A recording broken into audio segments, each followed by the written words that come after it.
السلام علیکم سامعین مناظرین، پچھلی ویڈیوز میں ہم نے آپ کو قلم کٹ کرنے کا طریقہ اور ساتھ قلم پکڑنے کا طریقہ بتایا تھا۔ آج ہم آپ کو خوش نفیس بننے کا اولین اصول بتاتے ہیں۔ آپ خواہ ایک سطر یا ایک حرف لکھیں، لیکن لکھتے وقت جلدی ہرگز نہ کریں۔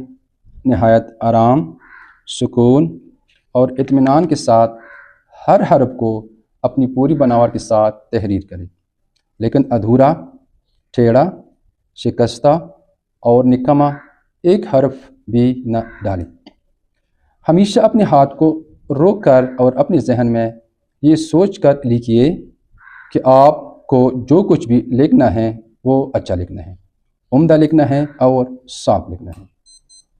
اس طرح جلد آپ کا خط صاف ہو جائے گا اور آپ ایک بہترین خوشنویس بن سکتے ہیں۔ اپنے ذہن میں اچھا لکھنے کا خیال پیدا کر لینا اور پھر اس خیال کو عملی جامہ پہنانے کی کوشش کرنا خوشنویسی کا اولین اصول ہے۔ شکریہ۔